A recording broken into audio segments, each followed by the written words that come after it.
ਵਾਹਿਗੁਰੂ ਜੀ ਕਾ ਖਾਲਸਾ ਵਾਹਿਗੁਰੂ ਜੀ ਕੀ ਫਤਿਹ। ਗੁਰੂ ਪਿਆਰੀ ਗੁਰੂ ਸਵਾਰੀ ਪਰਮ ਸਤਿਕਾਰਯੋਗ ਸਾਧ ਸੰਗਤ ਜੀਓ, ਜਿਵੇਂ ਕਿ ਗੁਰਬਾਣੀ ਦਾ ਫਰਮਾਨ ਆ, ਕਰਮੀ ਸਹਿਜ ਨਾ ਉਪਜੇ ਬਿਨ ਸਹਿਜੇ ਸਹਿਸਾ ਨਾ ਜਾਏ। ਇਹ ਜਿਹੜਾ ਪ੍ਰਸ਼ਨ ਸਾਡੇ ਅੰਦਰ ਪੈਦਾ ਹੋ ਜਾਂਦਾ, ਇਹ ਗਿਆਨ ਤੋਂ ਬਗੈਰ ਕੋਈ ਵੀ ਇਨਸਾਨ ਆਪਣੇ ਪ੍ਰਸ਼ਨ ਦਾ ਜਿਹੜਾ ਜਵਾਬ ਆ ਉਹ ਪ੍ਰਾਪਤ ਨਹੀਂ ਕਰ ਸਕਦਾ। ਅਤੇ ਗਿਆਨ ਇਹ ਪਰਮੇਸ਼ਰ ਦੀ ਬਖਸ਼ਿਸ਼ ਦੇ ਦੁਆਰਾ ਮਿਲਦਾ ਹੈਗਾ। ਸੋ ਅੱਜ ਦਾਸ ਜਿਹੜੇ ਅੰਦਰ ਪ੍ਰਸ਼ਨ ਕਿਸੇ ਟਾਈਮ ਕਿਸੇ ਐਸੇ ਸਾਧੂਆਂ ਦੇ ਮਹੰਤਾਂ ਦੇ ਮਨਾਂ ਦੇ ਵਿੱਚ ਗੁਰੂ ਸਾਹਿਬਾਂ ਦੇ ਪ੍ਰਤੀ ਹੋਏ ਆ, ਔਰ ਖਾਸ ਕਰਕੇ ਧੰਨ ਧੰਨ ਸਾਹਿਬ ਸ੍ਰੀ ਗੁਰੂ ਤੇਗ ਬਹਾਦਰ ਦੇ ਪ੍ਰਤੀ, ਦਾਸ ਇਸੇ ਹੀ ਵਿਸ਼ੇ ਦੇ ਉੱਤੇ ਹਨ। ਦੋ ਪ੍ਰਮਾਣ ਧੰਨ ਧੰਨ ਸਾਹਿਬ ਸ੍ਰੀ ਗੁਰੂ ਤੇਗ ਬਹਾਦਰ ਮਹਾਰਾਜ ਦੇ ਆਪ ਜੀ ਨਾਲ ਸਾਂਝੇ ਕਰਦਾ ਹੈਗਾ। ਇੱਕ ਵਾਰ ਧੰਨ ਗੁਰੂ ਤੇਗ ਬਹਾਦਰ ਮਹਾਰਾਜ ਆਪਣੇ ਪ੍ਰਚਾਰ ਸਮੇਂ ਦੇ ਵਿੱਚ ਇੱਕ ਐਸੇ ਅਸਥਾਨ 'ਤੇ ਪਹੁੰਚੇ ਸੀਗੇ, ਜਿਸ ਅਸਥਾਨ ਦੇ ਉੱਤੇ ਮਹੰਤ ਮਲੂਕ ਦਾਸ ਜਿਹੜੇ ਸੀ ਆਪਣਾ ਨਿਵਾਸ ਰੱਖਦੇ ਸੀ। ਸੋ ਜਿਹੜੇ ਮਹੰਤ ਮਲੂਕ ਦਾਸ ਸੀਗੇ ਬੜੇ ਗੁਰਮੁਖ ਸੁਭਾਅ ਦੇ ਆਦਮੀ ਹੁੰਦੇ ਸੀ, ਅਤੇ ਆਈ ਗਏ ਸਾਧ ਸੰਗਤ ਦੀ ਸੇਵਾ ਕਰਦੇ ਹੁੰਦੇ ਸੀ, ਔਰ ਖਾਸ ਕਰਕੇ ਆਪਣੇ ਸਮੇਂ ਦੇ ਵਿੱਚ ਜਿਹੜੇ ਇਹਨੇ ਠਾਕਰ ਰੱਖੇ ਹੁੰਦੇ ਸੀ, ਉਹਨਾਂ ਠਾਕਰਾਂ ਨੂੰ ਭੋਗ ਲਵਾਉਂਦੇ ਹੁੰਦੇ ਸੀ। ਅਤੇ ਕਾਫੀ ਜਿਹੜੇ ਨਾ ਪੜ੍ਹੇ ਲਿਖੇ ਵਿਦਵਾਨ ਸੀ, ਬੜੇ ਧਾਰਮਿਕ ਗ੍ਰੰਥ ਇਹਨਾਂ ਨੇ ਖੋਜੇ ਹੋਏ ਸੀ।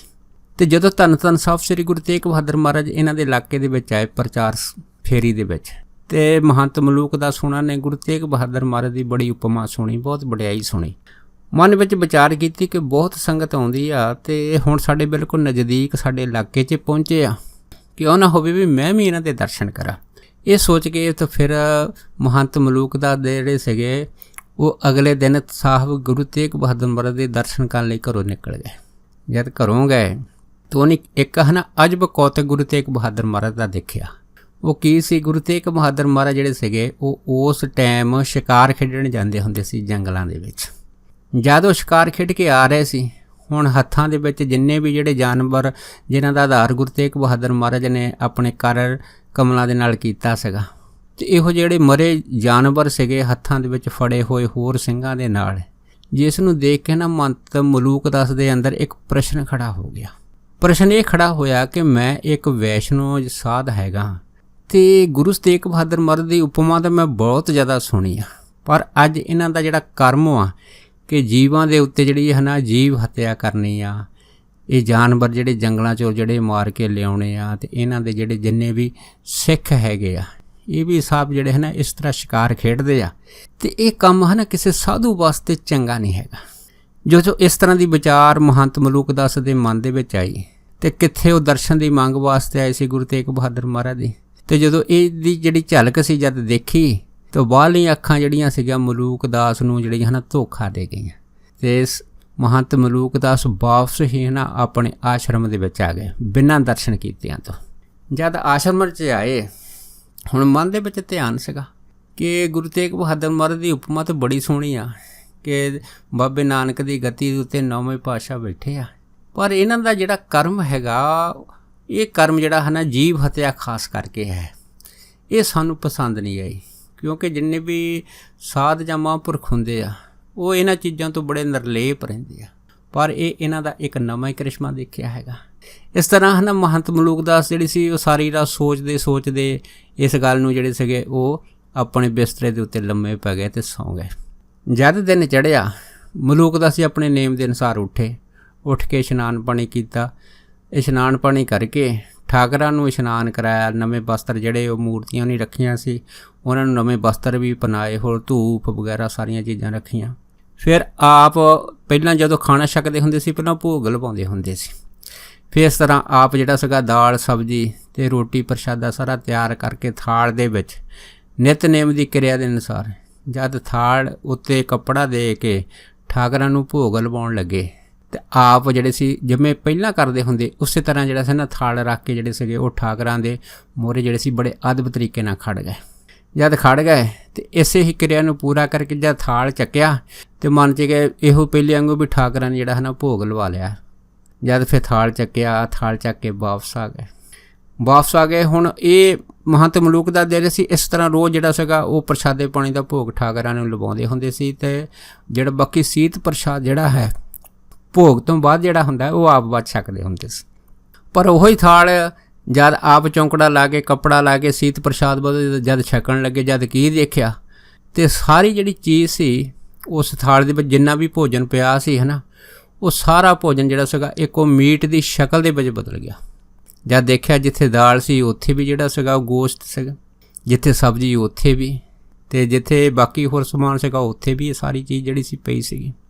ਜਦ ਇਸ ਤਰ੍ਹਾਂ ਉਹਨੇ ਦੇਖਿਆ ਹੈਗਾ ਕਿ ਇਹ ਮੇਰਾ ਥਾਲ ਜਿਹੜਾ ਭੋਜਨ ਇੰਨਾ ਮੈਂ ਪਵਿੱਤਰ ਵਾ, ਵੈਸ਼ਨੋ ਮੈਂ, ਇੰਨੇ ਸਾਲ ਮੈਨੂੰ ਠਾਕਰਾਂ ਨੂੰ ਭੋਗ ਲਵਾਉਂਦੇ ਹੋ ਗਏ, ਲੇਕਿਨ ਇਹ ਜਿਹੜੀ ਦਾਲ ਸਬਜ਼ੀ ਸਾਰੀ ਆ ਇਹ ਮਾਸ ਦੇ ਵਿੱਚ ਤਬਦੀਲ ਹੋ ਗਈ ਆ, ਇਹ ਮੇਰੇ ਨਾਲ ਕਿਵੇਂ ਹੋ ਗਿਆ ਹੈ। ਅਤੇ ਬੜੇ ਮਨ 'ਚ ਹੈਰਾਨ ਹੋਏ, ਸੋਚਣ ਲੱਗ ਪਏ ਵੀ ਗੱਲ ਕੀ ਹੋਈ। ਖੈਰ ਦੂਰ ਅੰਦੇਸ਼ੀ ਵਾਲੇ ਸੀਗੇ, ਸੋਚਦੇ ਫਿਰ ਮਨ ਵਿੱਚ ਆਇਆ ਕਿ ਹਾਂ ਮੈਂ ਗੁਰੂ ਤੇਗ ਬਹਾਦਰ ਮਹਾਰਾਜ ਦੀ ਜਿਹੜੀ ਬੜੀ ਉਪਮਾ ਸੁਣੀ ਸੀ, ਕੱਲ੍ਹ ਮੈਂ ਉਹਨਾਂ ਦੇ ਦਰਸ਼ਨ ਕਰਨ ਗਿਆ ਸੀਗਾ। ਜਦ ਦਰਸ਼ਨ ਕਰਨ ਗਿਆ ਸੀਗਾ ਤਾਂ ਫਿਰ ਇਹ ਜਿਹੜਾ ਮੇਰੀਆਂ ਅੱਖਾਂ ਦਾ ਧੋਖਾ ਸੀਗਾ ਵੀ ਉਹ ਬਾਹਰ ਸ਼ਿਕਾਰ ਖੇਡਦੇ ਆ, ਇਸ ਤਰ੍ਹਾਂ ਜਾਨਵਰਾਂ ਦੀ ਜੀਵ ਹੱਤਿਆ ਕਰਦੇ ਆ, ਅਤੇ ਇਹ ਜਿਹੜੀ ਸਾਰਾ ਉਹਨਾਂ ਦਾ ਦ੍ਰਿਸ਼ ਦੇਖ ਕੇ ਨਾ ਫਿਰ ਮੇਰੇ ਮਨ 'ਚ ਆ ਗਿਆ ਸੀਗਾ ਕਿ ਸਾਧੂ ਤਾਂ ਵੈਸ਼ਨੋ ਹੋਣਾ ਚਾਹੀਦਾ ਹੈ। ਸੋ ਜਦ ਇਹ ਜਿਹੜੀ ਬਾਜ਼ਾਰ ਸੀ ਕਹਿੰਦੇ ਆਈ ਸੀ ਅਤੇ ਬਿਨਾਂ ਦਰਸ਼ਨ ਤੋਂ ਅਸੀਂ ਆ ਗਏ ਸੀ। ਪਰ ਅੱਜ ਜਦੋਂ ਕਹਿੰਦੇ ਮੈਂ ਸਵੇਰੇ ਜਿਹੜਾ ਸੀ ਨਿੱਤ ਦੀ ਕਿਰਿਆ ਵਾਂਗੂ ਠਾਕਰਾਂ ਦੀਆਂ ਮੂਰਤੀਆਂ ਨੂੰ ਭੋਗ ਲਵਾਇਆ ਸੀਗਾ, ਅਤੇ ਅੱਜ ਉਹੋ ਹੀ ਦੇਖੋ ਮੂਰਤੀਆਂ ਦੇ ਵਿੱਚ ਜਦ ਭੋਗ ਲਵਾਇਆ ਅਤੇ ਉਹੀ ਸਾਰਾ ਜਿਹੜਾ ਖਾਣਾ ਸੀਗਾ ਹੈ ਨਾ, ਉਹ ਸਾਰਾ ਖਾਣਾ ਜਿਹੜਾ ਸੀਗਾ ਉਹ ਮੀਟ ਦੇ ਵਿੱਚ ਮਾਸ ਦੇ ਵਿੱਚ ਤਬਦੀਲ ਹੋ ਗਿਆ ਅਤੇ ਠਾਕਰਾਂ ਨੇ ਭੋਗ ਲਾ ਲਿਆ। ਅਤੇ ਪਰ ਹੁਣ ਮਨ 'ਚ ਸਮਝ ਆਈ ਕਿ ਅਸਲ ਇਹ ਜਿਹੜਿਆਂ ਠਾਕਰਾਂ ਦੀ ਮੈਂ ਸੇਵਾ ਕਰਦਾ ਸੀਗਾ, ਇਹੀ ਠਾਕਰਾਂ ਦੇ ਵਿੱਚ ਗੁਰੂ ਤੇਗ ਬਹਾਦਰ ਮਹਾਰਾਜ ਦੀ ਕਲਾ ਜਿਹੜੀ ਉਹ ਵਰਤੀ ਆ, ਅਤੇ ਉਹਨਾਂ ਨੇ ਮੇਰੇ ਸਾਰੇ ਜਿਹੜੇ ਹੈ ਨਾ ਸ਼ੰਕਿਆਂ ਦਾ ਜਿਹੜਾ ਸੀ ਜਵਾਬ ਦੇ ਦਿੱਤੇ। ਮਨ ਦੇ ਵਿੱਚ ਪਤਾ ਲੱਗ ਗਿਆ ਕਿ ਇਹ ਉਹ ਕਿਰਿਆ ਨਹੀਂ ਹੈ ਜਿਹੜੀ ਸੰਸਾਰੀ ਕਿਰਿਆ ਹੈਗੀ ਆ, ਇਹ ਉਹ ਮਾਸ ਨਹੀਂ ਹੈ ਜਿਹੜਾ ਜੀਵ ਦੇ ਸਵਾਦਾਂ ਦੇ ਵਾਸਤੇ ਜਿਹੜੇ ਆਮ ਲੋਕੀ ਖਾਂਦੇ ਆ। ਗੁਰੂ ਤੇਗ ਬਹਾਦਰ ਮਹਾਰਾਜ ਆਪ ਜਿਹੜੇ ਹੈਗੇ ਉਹ ਨਿਰੰਕਾਰ ਦਾ ਰੂਪ ਹੈਗੇ ਆ, ਅਤੇ ਇਹ ਜਿੰਨੀ ਵੀ ਜਿਹੜੀ ਜੀਵ ਹੱਤਿਆ ਅਸਲ ਦੇ ਵਿੱਚ ਜੀਵ ਹੱਤਿਆ ਨਹੀਂ, ਕਿਉਂਕਿ ਉਹਨਾਂ ਨੇ ਜਿਹੜਾ ਇੱਥੇ ਪ੍ਰਕਾਸ਼ ਜਾਂ ਅਵਤਾਰ ਧਾਰਿਆ ਹੈ, ਉਹ ਧਾਰਿਆ ਹੈਗਾ ਕੁੱਲ ਜਗਤ ਦੀ ਭਲਾਈ ਵਾਸਤੇ। ਅਤੇ ਇਹ ਜੀਵ ਜੰਤੂ ਜਿਹੜੇ ਕਈ ਚਿਰ ਜਿਹੜੇ ਜੂਨਾਂ 'ਚ ਫਸੇ ਆ, ਉਹਨਾਂ ਦੇ ਆਧਾਰ ਦੇ ਵਾਸਤੇ ਹਨ ਮਰਦ ਜਿਹੜੇ ਹੈ ਇਹ ਕੌਤਕ ਜਿਹੜੇ ਹੈ ਇਸ ਸੰਸਾਰ ਦੇ ਵਿੱਚ ਖੇਡ ਰਹੇ ਆ। ਜਦ ਮਹੰਤ ਮਲੂਕ ਦਾਸ ਜੀ ਨੂੰ ਇਹ ਸਾਰੀ ਘਟਨਾ ਦਾ ਪਤਾ ਲੱਗਾ, ਮਨ ਦੇ ਵਿੱਚ ਵਿਚਾਰ ਹੋਈ, ਫਿਰ ਮਨ ਹੀ ਮਨ ਅਰਦਾਸ ਕੀਤੀ ਕਿ ਅਗਰ ਸਤਿਗੁਰ ਜਿਹੜੇ ਸਮਰੱਥ ਹੈਗੇ ਆ ਅਤੇ ਫਿਰ ਮੈਨੂੰ ਹੁਣ ਮੇਰੇ ਹੀ ਘਰ ਦੇ ਵਿੱਚ ਦਰਸ਼ਨ ਦੇਣਗੇ। ਜਦ ਇਹ ਜਿਹੜੀ ਵਿਚਾਰ ਸੀਗੀ ਮਲੂਕ ਦਾਸ ਮਨ 'ਚ ਧਾਰ ਕੇ ਬੈਠੇ ਸੀ ਮਹੰਤ ਜੀ, ਅਤੇ ਦੇਖੋ ਉਹਨਾਂ ਦੀ ਇਸੇ ਹੀ ਜਿਹੜੀ ਭਾਵਨਾ ਨੂੰ ਫੜ ਲਾਉਣ ਵਾਸਤੇ ਗੁਰੂ ਤੇਗ ਬਹਾਦਰ ਮਹਾਰਾਜ ਆਪ ਸੰਗਤਾਂ ਸਮੇਤ ਮਹੰਤ ਮਲੂਕ ਦਾਸ ਦੇ ਘਰ ਦੇ ਵਿੱਚ ਪਹੁੰਚ ਗਏ ਸੀ। ਜਦ ਪਹੁੰਚ ਗਏ ਸੀਗੇ ਅਤੇ ਮਲੂਕ ਦਾਸ ਜਿਹੜੇ ਸੀ ਉਹਨਾਂ ਟਾਈਮਾਂ ਦੇ ਵਿੱਚ ਇਸ ਤਰ੍ਹਾਂ ਅੱਖਾਂ ਮੀਟ ਕੇ ਅਰਦਾਸ ਬੇਨਤੀ ਕਰ ਰਹੇ ਸੀ, ਅਤੇ ਜਦੋਂ ਗੁਰੂ ਤੇਗ ਬਹਾਦਰ ਮਹਾਰਾਜ ਮਲੂਕ ਦਾਸ ਦਾ ਜਿਹੜਾ ਘਰ ਸੀਗਾ ਉਹਦੇ ਘਰ ਦੇ ਵਿੱਚ ਜਿਹੜੇ ਸੀਗੇ ਸਾਰੀ ਸੰਗਤ ਦੇ ਨਾਲ ਪਹੁੰਚੇ ਸੀਗੇ, ਅਤੇ ਆਵਾਜ਼ ਮਾਰੀ ਸੀ ਮਲੂਕ ਦਾਸ ਨੂੰ, ਕਹਿਣ ਲੱਗੇ ਮਲੂਕ ਦਾਸ ਅੱਖਾਂ ਖੋਲ੍ਹ। ਜਦ ਮਹੰਤ ਮਲੂਕ ਦਾਸ ਜੀ ਨੇ ਅੱਖਾਂ ਖੋਲ੍ਹੀਆਂ ਤਾਂ ਗੁਰੂ ਤੇਗ ਬਹਾਦਰ ਮਹਾਰਾਜ ਨੂੰ ਜਦ ਪ੍ਰਤੱਖ ਜਿਹੜਾ ਸੀਗਾ ਆਪਣੇ ਘਰ ਦੇ ਵਿੱਚ ਤੱਕਿਆ, ਅਤੇ ਮਲੂਕ ਦਾਸ ਜਿਹੜੇ ਸੀ ਦੇਖਦੇ ਸਾਰੇ ਇੰਨੀ ਖੁਸ਼ੀ ਦੇ ਵਿੱਚ ਝੱਲੇ ਹੋ ਗਏ ਸੀ, ਅਤੇ ਮਹਾਰਾਜ ਦੇ ਕਦਮਾਂ 'ਤੇ ਡਿੱਗ ਪਏ ਸੀ ਅਤੇ ਬੇਹੋਸ਼ ਹੋ ਗਏ ਸੀ।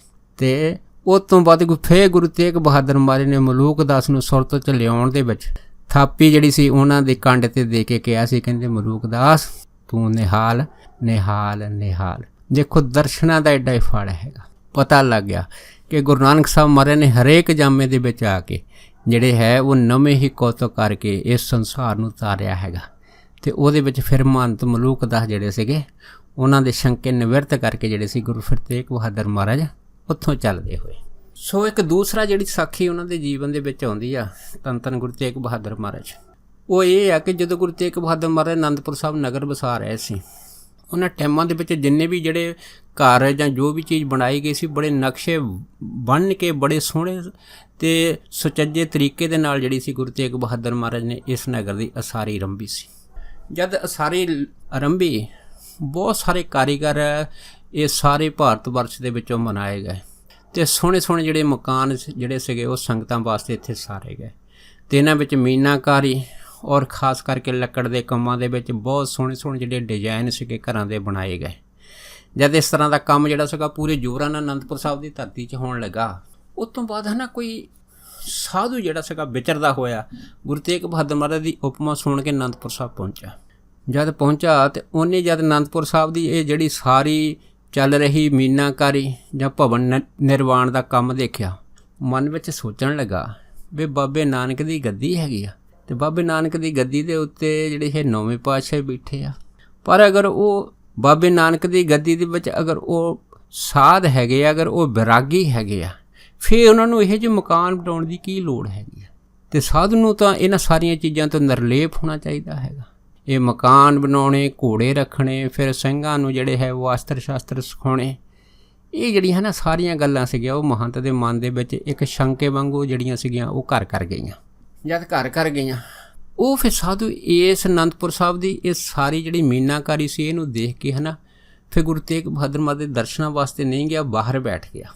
ਜਦ ਬਾਹਰ ਬੈਠਾ ਕੁਛ ਜਿਹੜੀ ਸੰਗਤ ਸੀਗੀ ਉਹ ਗੁਰੂ ਤੇਗ ਬਹਾਦਰ ਮਹਾਰਾਜ ਦੇ ਦਰਸ਼ਨ ਕਰਨ ਵਾਸਤੇ ਜਦ ਅਨੰਦਪੁਰ ਸਾਹਿਬ ਜਿਹੜੀ ਸੀ ਉਹ ਆ ਰਹੀ ਸੀ ਤਾਂ ਉਹ ਸਾਧੂ ਇਹਨਾਂ ਦੀ ਨਜ਼ਰ 'ਚ ਪੈ ਗਈ। ਜਦ ਨਜ਼ਰ 'ਚ ਪਈ ਤਾਂ ਫਿਰ ਇਹਨਾਂ ਨੇ ਫਿਰ ਜਿਹੜੀ ਸੀ ਉਹਨਾਂ ਨੂੰ ਪੁੱਛਿਆ ਕਿ ਤੁਸੀਂ ਗੁਰੂ ਤੇਗ ਬਹਾਦਰ ਮਹਾਰਾਜ ਦੇ ਦਰਸ਼ਨ ਕਰਨ ਆਉਣੇ ਆ, ਤੇ ਪਰ ਮੈਨੂੰ ਨਹੀਂ ਲੱਗਦਾ ਕਿ ਉਹ ਇਸ ਚੀਜ਼ ਦੇ ਕਾਬਲ ਹੈਗੇ ਆ ਕਿ ਉਹ ਵਿਰਾਗੀ ਸਾਧੂ ਆਪਣੇ ਆਪ ਨੂੰ ਕਹਾਉਂਦੇ ਆ ਜਾਂ ਤੁਸੀਂ ਉਹਨਾਂ ਨੂੰ ਜਿਹੜੇ ਹੈਗੇ ਇਸ ਤਰ੍ਹਾਂ ਸਤਿਕਾਰਦੇ ਹੈਗੇ ਆ। ਪਰ ਸਾਧੂ ਦਾ ਪੂਰੀ ਤਰ੍ਹਾਂ ਨਿਰਲੇਪ ਹੋਣਾ ਚਾਹੀਦਾ। ਅਤੇ ਉਹਨਾਂ ਦੀ ਆ ਜਿਹੜੀਆਂ ਨਾ ਭਵਨ ਕਲਾ ਜਾਂ ਸੋਹਣੇ ਸੋਹਣੇ ਮਕਾਨ ਬਣਾਉਣੇ, ਹਰੇਕ ਚੀਜ਼ ਕਰਨੀ ਆ, ਇਹ ਮੈਨੂੰ ਕਹਿੰਦੇ ਮਨ ਦੇ ਵਿੱਚ ਚੰਗਾ ਨਹੀਂ ਲੱਗਾ। ਜਾਂ ਉਹ ਸਾਧੂ ਨੇ ਸੰਗਤ ਨੇ ਇਸ ਤਰ੍ਹਾਂ ਦੀ ਗੱਲ ਕੀਤੀ ਅਤੇ ਫਿਰ ਸੰਗਤ ਜਿਹੜੀ ਸੀ ਜਦ ਗੁਰੂ ਤੇਗ ਬਹਾਦਰ ਮਹਾਰਾਜ ਦੇ ਦਰਸ਼ਨਾਂ ਕਰਨ ਵਾਸਤੇ ਪਹੁੰਚੀ ਅਤੇ ਉਹਨਾਂ ਨੇ ਗੁਰੂ ਤੇਗ ਬਹਾਦਰ ਮਹਾਰਾਜ ਨੂੰ ਹੁਣ ਸਾਧੂ ਦੀ ਸਾਰੀ ਗੱਲਬਾਤ ਦੱਸੀ। ਜਦ ਦੱਸੀ ਅਤੇ ਫਿਰ ਗੁਰੂ ਤੇਗ ਬਹਾਦਰ ਮਹਾਰਾਜ ਸੰਗਤ ਦੀ ਸਾਰੀ ਗੱਲਬਾਤ ਸੁਣ ਕੇ ਮੁਸਕਰਾ ਪਏ। ਮੁਸਕਰਾਉਣ ਤੋਂ ਬਾਅਦ ਕਹਿਣ ਲੱਗੇ, ਕਹਿੰਦੇ ਵੀ ਉਹ ਜਿਹੜਾ ਸਾਧੂ ਆ ਨਾ, ਚਲੋ ਆਪਾਂ ਇਸ ਤਰ੍ਹਾਂ ਕਰਦੇ ਹਾਂ, ਉਹਨਾਂ ਦੇ ਪਾਸ ਚੱਲਦੇ ਹਾਂ। ਦੇਖੋ ਗੁਰੂ ਤੇਗ ਬਹਾਦਰ ਮਹਾਰਾਜ ਸਾਧੂ ਦੇ ਪਾਸ ਜਿਹੜੇ ਪਹੁੰਚੇ, ਜਿਹੜਾ ਬਾਹਰ ਬੈਠਾ ਸੀਗਾ ਅਨੰਦਪੁਰ ਸਾਹਿਬ ਦੇ ਇੱਕ ਪਾਸੇ, ਜਦ ਪਹੁੰਚੇ ਅਤੇ ਉਹ ਸਾਧੂ ਜਿਹੜਾ ਸੀ ਗੁਰੂ ਤੇਗ ਬਹਾਦਰ ਮਹਾਰਾਜ ਨੂੰ ਦੇਖ ਕੇ ਹੈ ਨਾ ਉਹਨੇ ਕੋਈ ਨਮਸਕਾਰ ਕੁਛ ਨਹੀਂ ਵਗੈਰਾ ਕੀਤਾ, ਉਸੇ ਤਰ੍ਹਾਂ ਜਿਹੜਾ ਸੀ ਉਹ ਦੇਖਦਾ ਰਿਹਾ। ਜਦ ਦੇਖਦਾ ਰਿਹਾ ਅਤੇ ਫਿਰ ਗੁਰੂ ਤੇਗ ਬਹਾਦਰ ਮਹਾਰਾਜ ਨੇ ਜਿਹੜੇ ਸੀ ਪਹਿਲਾਂ ਤਾਂ ਉਹ ਸਾਧੂ ਨੂੰ ਬੜੇ ਪ੍ਰੇਮ ਦੇ ਨਾਲ ਆਦਰ ਮਾਣ ਸਤਿਕਾਰ ਦਿੱਤਾ। ਫਿਰ ਪੁੱਛਿਆ ਕਿ ਕੀ ਗੱਲ ਆ, ਤੁਸੀਂ ਇੱਥੇ ਬਾਹਰ ਬੈਠੇ ਆ, ਅਨੰਦਪੁਰ ਸਾਹਿਬ ਦੀ ਧਰਤੀ ਤੋਂ ਬਾਹਰ ਬੈਠੇ ਆ, ਤੁਸੀਂ ਸੰਗਤ 'ਚ ਆਵੋ, ਪ੍ਰਸ਼ਾਦਾ ਪਾਣੀ ਛਕੋ, ਸਾਰਾ ਕੁਛ ਕਰੋ। ਜਦ ਇੰਨੀ ਗੱਲ ਹੋਈ ਤਾਂ ਫਿਰ ਉਹ ਜਿਹੜਾ ਸਾਧੂ ਸੀਗਾ ਗੁਰੂ ਤੇਗ ਬਹਾਦਰ ਮਹਾਰਾਜ ਨੂੰ ਕਹਿਣ ਲੱਗਾ ਕਿ ਦਿਲ ਤਾਂ ਮੇਰਾ ਵੀ ਕਰਦਾ ਮੈਂ ਤੁਹਾਡੇ ਲੰਗਰ ਦਾ ਪ੍ਰਸ਼ਾਦਾ ਪਾਣੀ ਛਕਾਂ, ਪਰ ਮੇਰੇ ਮਨ ਦੇ ਵਿੱਚ ਇੱਕ ਐਸਾ ਪ੍ਰਸ਼ਨ ਹੈਗਾ, ਅਗਰ ਤੁਸੀਂ ਮੇਰੇ ਉਸ ਪ੍ਰਸ਼ਨ ਦੀ ਤ੍ਰਿਪਤੀ ਕਰ ਦੋਗੇ ਤਾਂ ਮੈਂ ਫਿਰ ਤੁਹਾਨੂੰ ਜਾਣੂੰਗਾ ਕਿ ਵਾਕਿਆ ਇਹ ਨਾ ਤੁਸੀਂ ਜਿਹੜੇ ਹੈਗੇ ਆ ਉਹ ਗੁਰੂ ਨਾਨਕ ਮਹਾਰਾਜ ਦੀ ਗੱਦੀ ਦੇ ਜਿਹੜੇ ਹੈਗੇ ਆ ਉਹ ਸੱਚੇ ਵਾਰਸ ਆ। ਜਦ ਇਹ ਗੱਲ ਕੀਤੀ ਗੁਰੂ ਤੇਗ ਬਹਾਦਰ ਮਹਾਰਾਜ ਕਹਿਣ ਲੱਗੇ, ਚਲੋ ਠੀਕ ਹੈ, ਦੱਸੋ ਕੀ ਤੁਹਾਡੇ ਮਨ ਦੇ ਅੰਦਰ ਜਿਹੜਾ ਹੈ ਨਾ ਫੁਰਨਾ ਬਣ ਰਿਹਾ ਹੈਗਾ, ਕੀ ਸਵਾਲ ਹੈਗਾ। ਫਿਰ ਉਹਨੇ ਆ ਜਿਹੜਾ ਹੈ ਨਾ ਭਵਨ ਨਿਰਮਾਣ ਕਲਾ ਸੀਗੀ ਵੀ ਤੁਸੀਂ ਕਾਹਤੇ ਇੰਨੇ ਸੁੰਦਰ ਮਕਾਨ ਬਣਾਉਂਦੇ ਆ, ਕੀ ਲੋੜ ਹੈ ਇੱਕ ਸਾਧੂ ਨੂੰ ਐਡੇ ਐਡੇ ਮਕਾਨ ਬਣਾਉਣ ਦੀ, ਇਹ ਨਗਰ ਵਸਾਉਣ ਦੀ, ਸਾਰਾ ਕੁਛ ਸਾਧੂ ਨੇ ਦੱਸਿਆ। ਅਤੇ ਫਿਰ ਗੁਰੂ ਤੇਗ ਬਹਾਦਰ ਮਹਾਰਾਜ ਨੂੰ ਕਹਿਣ ਲੱਗੇ, ਕਹਿੰਦੇ ਭਾਈ ਇਸ ਤਰ੍ਹਾਂ ਕਰ, ਤੂੰ ਇੱਕ ਹੈ ਨਾ ਆ ਜਿਹੜੀ ਚਾਦਰ ਉਹਦੇ ਉੱਤੇ ਜਾ ਕੇ ਲੰਮਾ ਪੈ ਜਾ, ਤੈਨੂੰ ਤੇਰੇ ਸਾਰੇ ਸਵਾਲਾਂ ਦਾ ਜਵਾਬ ਮਿਲ ਜਾਊ। ਜਦ ਇੰਨੀ ਗੱਲ ਹੋਈ ਤਾਂ ਇੱਕ ਸਿੱਖ ਨੂੰ ਇਸ਼ਾਰਾ ਕਰਕੇ ਗੁਰੂ ਤੇਗ ਬਹਾਦਰ ਮਹਾਰਾਜ ਨੇ ਇੱਕ ਸੁੰਦਰ ਚਾਦਰ ਜਿਹੜੀ ਸੀ ਉਹ ਜ਼ਮੀਨ ਦੇ ਉੱਤੇ ਧਰਤੀ 'ਤੇ ਵਿਛਾਤੀ। ਅਤੇ ਸਾਧੂ ਨੇ ਵੀ ਦੇਖਿਆ ਕਿ ਦੇਖੋ ਕਿਸ ਤਰ੍ਹਾਂ ਮੇਰੀ ਜਿਹੜੇ ਪ੍ਰਸ਼ਨ ਦਾ ਹੱਲ ਦਿੰਦੇ ਆ। ਅਤੇ ਸਾਧੂ ਜਿਹੜਾ ਸੀਗਾ ਉਸ ਚਾਦਰ 'ਤੇ ਜਾ ਕੇ ਜਿਹੜਾ ਸੀ ਉਹ ਲੰਮਾ ਪੈ ਗਿਆ। ਜਦ ਲੰਮਾ ਪਿਆ ਬਸ ਉਹ ਚਾਦਰ ਦੀ ਛੋਹ ਦੇ ਨਾਲ ਹੀ ਐਸੀ ਜਿਹੜੀ ਸੀ ਉਹ ਕਰਾਮਾਤ ਹੋਈ ਕਿ ਉਹਦੀ ਜਿਹੜੀ ਸੁਰਤ ਸੀਗੀ ਇਹ ਸਰੀਰ 'ਚੋਂ ਨਿਕਲ ਕੇ ਜਿਹੜੀ ਸੀ ਉਹ ਉੱਪਰ ਨੂੰ ਚਲੀ ਗਈ। ਉਹ ਉਸ ਜਗ੍ਹਾ ਜਿਹਨੂੰ ਅਸੀਂ ਬਕੁੰਠ ਢੰਮ ਕਹਿੰਦੇ ਹਾਂ, ਸੁਰਗ ਕਹਿ ਦਿੰਦੇ ਨੇ। ਜਦ ਸੁਰਗ ਦੇ ਵਿੱਚ ਗਈ ਤਾਂ ਉਹਨੇ ਜਦ ਸੁਰਗ ਦੇਖਿਆ ਉਹ ਤੋਂ ਹੱਕਾ ਪੱਕਾ ਰਹਿ ਗਿਆ ਕਿ ਸੁਰਗਾਂ ਦੇ ਵਿੱਚ ਇੰਨੇ ਸੁੰਦਰ ਮਕਾਨ ਹੈ, ਸੋਨੇ ਦੇ ਮਹਿਲ ਬਣੇ ਪਏ ਆ, ਬੜਾ ਕੁਛ ਇੱਥੇ ਹੈਗਾ, ਭਿੰਨ ਤਰ੍ਹਾਂ ਦੇ ਬਾਗ ਬਗੀਚੇ ਹੈਗੇ, ਤਰ੍ਹਾਂ ਦੇ ਪਾਣੀ ਦੇ ਜਿਹੜੇ ਝਰਨੇ ਜਿਹੜੇ ਇਸ ਜਗ੍ਹਾ ਵਗ ਰਹੇ ਹੈਗੇ, ਹਰੇ ਮਖਲੀ ਮਲ ਦੇ ਜਿਹੜੇ ਘਾਹ ਹੈਗੇ ਉਹ ਚੱਲ ਰਹੇ ਹੈ, ਅਤੇ ਐਸੇ ਜਿਹੜੇ ਉੱਥੇ ਬੂਟੇ ਲੱਗੇ ਹੋਏ ਆ ਕਿ ਉਹਨਾਂ ਨੂੰ ਫਲ ਕਦੀ ਖਤਮ ਨਹੀਂ ਹੁੰਦੇ, 24 ਘੰਟੇ 8 ਪੈਰ 12 ਮਹੀਨੇ ਲੱਗੇ ਰਹਿੰਦੇ ਆ। ਇਸ ਤਰ੍ਹਾਂ ਦੇ ਫੁੱਲ ਹੈਗੇ ਕਿ ਜੇ ਇੱਕ ਫੁੱਲ ਤੋੜ ਲਓ ਤਾਂ ਦੂਜਾ ਫੁੱਲ ਉਸੇ ਟਾਈਮ ਹੀ ਨਾਲ ਲੱਗ ਜਾਂਦਾ। ਜਦ ਸਵਰਗ ਦੇ ਇਸ ਤਰ੍ਹਾਂ ਦੇ ਸਾਰੇ ਜਿਹੜੇ ਦ੍ਰਿਸ਼ ਦੇਖੇ ਉਹ ਹੱਕਾ ਬੱਕਾ ਰਹਿ ਗਿਆ। ਮਨ 'ਚ ਵਿਚਾਰ ਕੀਤੀ ਕਿ ਮੈਂ ਕਿਸ ਨਗਰ ਦੇ ਵਿੱਚ ਆ ਗਿਆ ਹੈਗਾ, ਐਡਾ ਸੁੰਦਰ ਨਗਰ ਹੈਗਾ ਕਿ ਜਿੱਥੇ ਕੋਈ ਵੀ ਆਦਮੀ ਕੋਈ ਕੰਮ ਕਾਰ ਨਹੀਂ ਕਰਦਾ, ਸਭ ਵਾਹਿਗੁਰੂ ਦੇ ਪਿਆਰੇ ਹੈਗੇ। ਜਦ ਇਹ ਜਿਹੜਾ ਨਗਰ ਵਾ ਉਹ ਸਾਧੂ ਨੇ ਘੁੰਮ ਕੇ ਦੇਖਿਆ। ਜਦ ਕੀ ਦੇਖਿਆ ਤੇ ਇੱਕ ਐਸਾ ਜਿਹੜਾ ਸੁੰਦਰ ਭਵਨ ਜਿਹੜਾ ਸੋਨੇ ਦਾ ਬਣਿਆ, ਹੀਰੇ ਜਵਾਹਰਤ ਦਾ ਜੜਿਆ ਪਿਆ ਸੀ, ਉਸ ਦੇ ਵਿੱਚ ਇੱਕ ਜਿਹੜੇ ਸੀਗੇ ਕੋਈ ਗੁਰਮੁਖ ਪਿਆਰੇ ਰਹਿੰਦੇ ਸੀ। ਇਹ ਸਾਧੂ ਦੀ ਨਜ਼ਰ ਉੱਤੇ ਪਈ।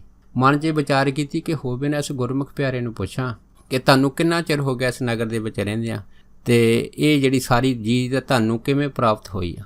ਜਦ ਉਹ ਸਾਧੂ ਉਸ ਗੁਰਮੁਖ ਪਿਆਰੇ ਦੇ ਕੋਲ ਪਹੁੰਚੇ ਤਾਂ ਫਿਰ ਉਹ ਗੁਰਮੁਖ ਪਿਆਰੇ ਨੇ ਦੱਸਿਆ ਕਿ ਭਾਈ ਮੈਂ ਹੈ ਨਾ ਇਸ ਤੋਂ ਪਹਿਲਾਂ ਸ਼ੇਰ ਦੀ ਜੂਨ ਦੇ ਵਿੱਚ ਸੀਗਾ। ਜਦੋਂ ਕਹਿੰਦੇ ਮੈਂ ਸ਼ੇਰ ਦੀ ਜੂਨ 'ਚ ਸੀਗਾ ਤੇ ਮੈਂ ਜਾਨਵਰਾਂ ਦਾ ਮਾਸ ਜਿਹੜਾ ਸੀਗਾ ਉਹਨਾਂ ਨੂੰ ਮਾਰ ਕੇ ਖਾਂਦਾ ਹੁੰਦਾ ਸੀ। ਇਹ ਮੇਰੀ ਕਿਰਿਆ ਸੀਗੀ। ਇੱਕ ਦਿਨ ਕਹਿੰਦੇ ਕੀ ਹੋਇਆ, ਮੈਂ ਜੰਗਲ 'ਚ ਸ਼ਿਕਾਰ ਖੇਡਣ ਗਿਆ। ਜਦ ਸ਼ਿਕਾਰ ਖੇਡਣ ਗਿਆ ਤੇ ਮੈਂ ਜਿਸ ਜਗ੍ਹਾ, ਜਿਸ ਕੁਰਨੇ, ਜਿਸ ਗੁਫਾ ਦੇ ਵਿੱਚ ਰਹਿੰਦਾ ਸੀਗਾ ਉੱਥੇ ਵਾਪਸ ਆ ਰਿਹਾ ਸੀਗਾ। ਜਦ ਵਾਪਸ ਆ ਰਿਹਾ ਸੀ ਤਾਂ ਮੀਂਹ, ਹਨੇਰੀ, ਝੱਖੜ ਜਿਹੜਾ ਸੀਗਾ ਉਹ ਜਿਹੜਾ ਚੱਲਣਾ ਸ਼ੁਰੂ ਹੋ ਗਿਆ। ਜਦ ਚੱਲਣਾ ਸ਼ੁਰੂ ਹੋਇਆ ਤੇ ਉਸੇ ਹੀ ਗੁਫਾ ਦੇ ਵਿੱਚ ਦੋ ਸਾਧੂ ਜਿਹੜੇ ਸੀਗੇ ਉਹ ਆਉਂਦੇ ਮੀਂਹ, ਹਨੇਰੀ, ਝੱਖੜ ਤੋਂ ਬਚਣ ਵਾਸਤੇ ਕਹਿੰਦੇ ਮੇਰੀ ਗੁਫਾ ਵਿੱਚ ਜਾ ਵੜੇ। ਜਦ ਜਾ ਵੜੇ ਤਾਂ ਉਹਨੇ ਗੁਫਾ ਦੇ ਵਿੱਚ ਜਿਹੜੇ ਉਹ ਬੈਠ ਗਏ ਤੇ ਮੈਂ ਕਹਿੰਦੇ ਇੱਧਰੋਂ ਆਪਣਾ ਸ਼ਿਕਾਰ ਸਾਰਾ ਕੁਛ ਕਰਕੇ ਜਦ ਆਪਣੀ ਮੈਂ ਗੁਫਾ ਵੱਲ ਨੂੰ ਗਿਆ ਤੇ ਜਿਉਂ ਹੀ ਕਹਿੰਦੇ ਮੇਰੀ ਨਜ਼ਰ ਉਹਨਾਂ ਸਾਧੂਆਂ ਦੇ ਬੈਠਿਆਂ ਤੇ ਜਿਹੜੇ ਮੇਰੀ ਗੁਫਾ 'ਚ ਬੈਠੇ ਸੀ ਉਹਨਾਂ ਦੇ ਪਈ ਤੇ ਉਹਨਾਂ ਦੇ ਦਰਸ਼ਨ ਮਾਤਰ ਦੇ ਨਾਲ ਹੀ ਮੇਰੀ ਜਿਹੜੀ ਸੀਗੀ ਉਹ ਚੇਤਨ ਸੱਤਾ ਉਹ ਵਾਪਸ ਆ ਗਈ ਮੇਰੇ ਸਰੀਰ 'ਚ। ਜਦ ਵਾਪਸ ਆਈ ਆ ਤੇ ਮੈਨੂੰ ਜਿਹੜਾ ਸੀ ਉਹ ਗਿਆਨ ਹੋ ਗਿਆ। ਸਾਧੂਆਂ ਦੇ ਦਰਸ਼ਨਾਂ ਦਾ ਐਸਾ ਕਮਾਲ ਹੋਇਆ ਤੇ ਉਹਦੇ ਵਿੱਚ ਫਿਰ ਮੈਨੂੰ ਇਸ ਤਰ੍ਹਾਂ ਪ੍ਰਤੀਤ ਹੋਇਆ ਵੀ ਇਹ ਸਾਰੀ ਕਲਾ ਜਿਹੜੀ ਹੈ ਨਾ ਸਾਧੂਆਂ ਦੇ ਤੇਜ ਤਪ ਕਰਕੇ ਹੋਈ ਆ ਤੇ ਉਹਨਾਂ ਦੇ ਦਰਸ਼ਨ ਕਰਨ ਦੇ ਨਾਲ ਹੀ ਮੈਨੂੰ ਚੇਤਨ ਸੱਤਾ ਜਿਹੜੀ ਸਾਰੀ ਪ੍ਰਾਪਤ ਹੋ ਗਈ। ਇਹ ਸਾਧੂ ਨੇ, ਇਹ ਮੇਰੇ ਘਰ ਦੇ ਮਹਿਮਾਨ ਹੈਗੇ ਆ ਤੇ ਮੀਂਹ, ਹਨੇਰੀ, ਝੱਖੜ ਪੈ ਰਿਹਾ ਹੈਗਾ ਤੇ ਇਹ ਇਸ ਤੋਂ ਮੀਂਹ, ਹਨੇਰੀ, ਝੱਖੜ ਦੇ ਬਚਾਅ ਵਾਸਤੇ ਮੇਰੀ ਗੁਫਾ ਦਾ ਜਿਹੜਾ ਹੈਗਾ ਇਹ ਆਸਰਾ ਲੈ ਕੇ ਬੈਠ ਗਏ ਆ ਤੇ ਰੱਬ ਦੇ ਨਾਮ ਦੇ ਵਿੱਚ ਮਗਨ ਬੈਠੇ ਆ। ਤੇ ਜੇ ਮੈਂ ਅੰਦਰ ਗਿਆ ਹੋ ਸਕਦਾ ਹੈਗਾ ਕਿ ਮੈਂ ਇਹਨਾਂ ਦੀ ਭਜਨ ਬੰਦਗੀ ਵਿੱਚ ਵਿਘਨ ਪਾਵਾਂ, ਜਾਂ ਮੈਨੂੰ ਦੇਖ ਕੇ ਡਰ ਜਾਣ ਤੇ ਮੇਰੇ ਡਰਨ ਦੇ ਨਾਲ ਜਿਹੜੇ ਹਨ ਇਹ ਮੇਰਾ ਘਰ-ਬਾਰ ਛੱਡ ਦੇਣ। ਇਸ ਕਰਕੇ ਕਹਿੰਦੇ ਮੈਂ ਇਹਨਾਂ ਦੇ ਖਿਆਲ ਵਾਸਤੇ ਉਸ ਗੁਫਾ ਦੇ ਵਿੱਚ ਨਹੀਂ ਕਹਿੰਦੇ ਮੈਂ ਗਿਆ। ਜਦੋਂ ਕਹਿੰਦੇ ਮੈਂ ਗੁਫਾ ਦੇ ਵਿੱਚ ਨਹੀਂ ਗਿਆ ਤੇ ਮੈਂ ਬਾਹਰ ਬੈਠ ਗਿਆ। ਬਾਹਰ ਬੈਠਾ ਮੀਂਹ, ਹਨੇਰੀ, ਝੱਖੜ ਜਿਹੜਾ ਸੀ ਤੇਜ਼ ਹੋ ਗਿਆ। ਸਰਦੀਆਂ ਦੇ ਦਿਨ ਸੀਗੇ ਤੇ ਜਿਹਦੇ ਨਾਲ ਕਹਿੰਦੇ ਉਹ ਗੜੇ ਜਿਹੜੇ ਸੀਗੇ ਉਹ ਵੀ ਬੜੇ ਜ਼ੋਰ ਨਾਲ ਪੈ ਰਹੇ ਸੀ ਤੇ ਠੰਡ ਤੇ ਗੜਿਆਂ ਦੀ ਕਹਿੰਦੇ ਮਾਰ ਨਾਲ ਝੱਲਦਾ ਹੋਇਆ ਕਹਿੰਦੇ ਮੈਂ ਹੈ ਨਾ ਬਾਹਰ ਆਪਣਾ ਸਰੀਰ ਛੱਡ ਗਿਆ। ਕਿਉਂ ਮੇਰੀ ਸੁਰਤ ਸੀਗੀ ਕਿ ਮੇਰੇ ਘਰ ਦੇ ਵਿੱਚ ਜਿਹੜੇ ਐਡੇ ਸੰਤ ਮਹਾਂਪੁਰਖ ਮਹਿਮਾਨ ਆਏ ਆ ਉਹਨਾਂ ਨੂੰ ਕਿਸੇ ਪ੍ਰਕਾਰ ਦਾ ਕੋਈ ਕਸ਼ਟ ਨਾ ਹੋਵੇ ਤੇ ਉਹਨਾਂ ਦੀ ਇਸੇ ਹੀ ਸੇਵਾ ਦੇ ਬਦਲੇ ਮੇਰਾ ਸਰੀਰ ਜਿਹੜਾ ਬਾਹਰ ਮੀਂਹ, ਹਨੇਰੀ, ਝੱਖੜ ਦੇ ਵਿੱਚ ਛੁੱਟ ਗਿਆ ਸੀਗਾ। ਤੇ ਦੇਖੋ ਜਦ ਕਹਿੰਦੇ ਦਿਨ ਚੜ੍ਹਿਆ, ਜਦੋਂ ਸਾਧੂ ਬਾਹਰ ਆਏ ਉਹਨਾਂ ਨੇ ਮੈਨੂੰ ਬਾਹਰ ਗੁਫਾ ਦੇ ਬਾਹਰ ਜਿਹੜਾ ਮਰਿਆ ਦੇਖਿਆ ਤੇ ਉਹ ਸਾਧੂ ਜਿਹੜੇ ਸੀ ਬੜੇ ਹੈਰਾਨ ਹੋਏ। ਪਰ ਜਦੋਂ ਉਹਨਾਂ ਨੇ ਆਪਣੇ ਤੇਜ ਤਪ ਦੇ ਵਿੱਚ ਅੰਤਰ ਧਿਆਨ ਹੋ ਕੇ ਦੇਖਿਆ ਉਹ ਸਭ ਕੁਝ ਸਮਝ ਗਏ। ਜਦ ਸਮਝ ਗਏ ਉਹਨਾਂ ਨੂੰ ਪਤਾ ਲੱਗਾ ਵੀ ਜਿਹੜਾ ਸ਼ੇਰ ਵਾ ਕਿਉਂ ਇਹਨੇ ਆਪਣਾ ਸਰੀਰ ਤਿਆਗਿਆ, ਇਸੇ ਵਾਸਤੇ ਤਿਆਗਿਆ ਹੈਗਾ ਕਿ ਇਹਨੇ ਸਾਡੀ ਹੈ ਨਾ ਸੇਵਾ ਕੀਤੀ ਆ, ਕਿ ਇਹ ਜਿਹੜੇ ਸਾਧੂ ਹੈਗੇ ਆ ਇਹਨਾਂ ਦੇ ਆਉਣ ਦੇ ਵਿੱਚ ਕਿਸੇ ਤਰ੍ਹਾਂ ਦਾ ਕੋਈ ਵਿਘਨ ਨਾ ਪਵੇ। ਦੇਖੋ ਫਿਰ ਕਹਿੰਦੇ ਉਹਨਾਂ ਹੀ ਸਾਧੂਆਂ ਨੇ ਮੈਨੂੰ ਵਰਦਾਨ ਦਿੱਤਾ ਵੀ ਇਹ ਤੋਂ ਬਾਅਦ ਜਿਹੜਾ ਤੇਰਾ ਅਗਲਾ ਵਾਸਾ ਹੈ ਨਾ, ਜਿਵੇਂ ਤੂੰ ਸਾਨੂੰ ਆਪਣੀ ਗੁਫਾ ਦੇ ਵਿੱਚ ਆਰਾਮ ਕਰਨ ਵਾਸਤੇ ਸਾਰਾ ਕੁਝ ਦਿੱਤਾ ਹੈਗਾ ਤੇ ਤੂੰ ਆਪਣਾ ਬਾਹਰ ਹੀ ਬੈਠੇ ਨੇ ਸਰੀਰ ਛੱਡ ਦਿੱਤਾ ਤੇ ਤੇਰੀ ਰੂਹ ਹੁਣ ਜਿਹੜੀ ਹੈ ਨਾ ਸੁਰਗ ਦੇ ਵਿੱਚ ਜਾਊਗੀ, ਵੈਕੁੰਠ ਧਾਮ 'ਚ ਜਾਊਗੀ ਤੇ ਇਸੇ ਤਰ੍ਹਾਂ ਤੈਨੂੰ ਜਿਹੜੇ ਹੈ ਨਾ ਸਾਰੇ ਸੁੱਖ ਪ੍ਰਾਪਤ ਹੋ ਜਾਣਗੇ, ਤੈਨੂੰ ਉੱਥੇ ਦਾ ਰਾਜ ਭਾਗ ਮਿਲੂਗਾ। ਕਹਿੰਦੇ ਮੈਂ ਉਹ ਹੀ ਹਾਂ ਕਿ ਜਿਹੜਾ ਸ਼ੇਰ ਦੀ ਜੂਨੀ 'ਚ ਸੀਗਾ, ਲੇਕਿਨ ਉਹਨਾਂ ਸਾਧੂਆਂ ਦੀ ਜਿਹੜੀ ਅਸੀਸ ਸੀਗੀ, ਅਸੀਸ ਦੇ ਸਦਕਾ ਕਹਿੰਦੇ ਮੈਨੂੰ ਸਾਰਾ ਕੁਝ ਜਿਹੜਾ ਪ੍ਰਾਪਤ ਹੋ ਗਿਆ। ਤੇ ਦੇਖੋ ਕਹਿੰਦੇ ਤੁਹਾਡੇ ਸਾਹਮਣੇ ਇੱਥੇ ਸਾਰੇ ਸਦੀਵੀ ਸੁੱਖ ਹੈਗੇ ਆ ਜਿਹਨਾਂ ਨੂੰ ਮੈਂ ਮਾਣ ਰਿਹਾ ਹੈਗਾ। ਜਦ ਇਹ ਜਿਹੜੀ ਸਾਰੀ ਘਟਨਾ ਉਹ ਸਾਧੂ ਨੇ ਉਸ ਗੁਰਮੁਖ ਪਿਆਰਾ ਜਿਹੜਾ ਪਹਿਲਾਂ ਸ਼ੇਰ ਦੀ ਜੂਨ 'ਚ ਸੀਗਾ ਉਹ ਤੋਂ ਸੁਣੀ, ਤਾਂ ਫਿਰ ਦੇਖੋ ਉਹ ਸਾਧੂ ਜਿਹੜੇ ਸੀਗੇ ਉਹਨਾਂ ਦੀ ਸੁਰਤ ਜਦ ਵਾਪਸ ਆਈ ਤਾਂ ਕੀ ਦੇਖਿਆ, ਉਸੇ ਹੀ ਚਿੱਟੀ ਚਾਦਰ ਤੇ ਜਿਹੜੀ ਗੁਰੂ ਤੇਗ ਬਹਾਦਰ ਮਹਾਰਾਜ ਨੇ ਥੱਲੇ ਵਿਛਾਈ ਸੀ ਉੱਤੇ ਲੰਮੇ ਪਏ ਆ ਤੇ ਆਲੇ ਦੁਆਲੇ ਸਾਰੀ ਜਿਹੜੀ ਸਿੱਖ ਸੰਗਤ ਹੈਗੀ ਉਹ ਖੜੀ ਦੇਖ ਰਹੀ ਹੈ। ਤੇ ਫਿਰ ਉੱਠਿਆ, ਫਿਰ ਉਹਦੇ ਮਨ ਦਾ ਸ਼ੰਕਾ ਨਿਵਰਤ ਹੋਇਆ ਕਿ ਅਸਲ ਦੇ ਵਿੱਚ ਗੁਰੂ ਤੇਗ ਬਹਾਦਰ ਮਹਾਰਾਜ ਨੇ ਜਿੰਨਾ ਵੀ ਅਨੰਦਪੁਰ ਸਾਹਿਬ ਵਸਾਇਆ ਹੈਗਾ, ਜਿੰਨੇ ਵੀ ਮਕਾਨ, ਭਵਨ, ਨਿਰਵਾਣ, ਇਹ ਸੁੰਦਰ ਕਲਾ ਇਸ ਧਰਤੀ ਤੇ ਕੀਤੀ ਹੈਗੀ ਆ, ਇਹ ਆਪਣੇ ਵਾਸਤੇ ਨਹੀਂ ਕੀਤੀ, ਇਹ ਆਈ ਗਈ ਸੰਗਤ ਦੇ ਵਾਸਤੇ ਕੀਤੀ ਹੈ ਕਿ ਅਸੀਂ ਉਹਨਾਂ ਦੀ ਸੇਵਾ ਕਰ ਸਕੀਏ। ਜਿੰਨੀ ਵੀ ਸੰਗਤ ਇੱਥੇ ਆਵੇ ਉਹਨਾਂ ਨੂੰ ਸੁੱਖ ਸੁਵਿਧਾ ਜਿੰਨੀਆਂ ਵੀ ਜਿਹੜੀਆਂ ਹਨ ਵੱਧ ਤੋਂ ਵੱਧ ਮਿਲ ਸਕਣ ਤਾਂ ਜੋ ਗੁਰੂ ਘਰ ਦੀਆਂ ਖੁਸ਼ੀਆਂ ਪ੍ਰਾਪਤ ਕਰਨ। ਤੇ ਫਿਰ ਉਹਨਾਂ ਨੂੰ ਪਤਾ ਲੱਗ ਗਿਆ ਕਿ ਗੁਰੂ ਤੇਗ ਬਹਾਦਰ ਮਹਾਰਾਜ ਦੀ ਜਿਹੜੀ ਕਮਾਈ ਹੈਗੀ ਆ ਉਹ ਕਹੀ ਨਹੀਂ ਜਾ ਸਕਦੀ। ਜਿਵੇਂ ਸਿੱਧਾਂ ਨੇ ਕਿਹਾ ਕਿ ਧੰਨ ਨਾਨਕ ਤੇਰੀ ਵੱਡੀ ਕਮਾਈ, ਇਸੇ ਤਰ੍ਹਾਂ ਫਿਰ ਸਾਧੂ ਨੇ ਗੁਰੂ ਤੇਗ ਬਹਾਦਰ ਮਹਾਰਾਜ ਦੇ ਚਰਨਾਂ ਦੇ ਵਿੱਚ ਮੱਥਾ ਟੇਕਿਆ। ਸੋ ਕਹਿਣ ਤੋਂ ਭਾਵ ਇਹੋ ਹੀ ਆ ਕਿ ਕਰਮੀ ਸਹਿਜ ਨਾ ਉਪਜੈ, ਕਿ ਬਖਸ਼ਿਸ਼ ਤੋਂ ਬਗੈਰ ਗਿਆਨ ਨਹੀਂ ਪੈਦਾ ਹੁੰਦਾ ਤੇ ਬਿਨ ਸਹਿਜੇ ਸਹਿਸਾ ਨਾ ਜਾਏ। ਤੇ ਗਿਆਨ ਤੋਂ ਬਗੈਰ ਜਿਹੜਾ ਸ਼ੰਕਾ ਪ੍ਰਸ਼ਨ ਉੱਤਰ ਹੈਗਾ ਉਹਦਾ ਜਵਾਬ ਕੋਈ ਤਸੱਲੀ ਬਖਸ਼ ਨਹੀਂ ਦੇ ਸਕਦਾ। ਸੋ ਦੱਸ ਇੰਨੇ ਹੀ ਵਚਨ ਕਰਦਾ ਹੋਇਆ ਖਿਮਾ ਦਾ ਜਾਚਕ ਜੀ ਹੋਈਆਂ ਬੇਅੰਤ ਭੁੱਲਾਂ ਚੁੱਕਾਂ ਦੀ ਖਿਮਾ ਬਖਸ਼ਣੀ। ਸੋ ਫਤਿਹ ਬੁਲਾਓ। ਵਾਹਿਗੁਰੂ ਜੀ ਕਾ ਖਾਲਸਾ, ਵਾਹਿਗੁਰੂ ਜੀ ਕੀ ਫਤਿਹ।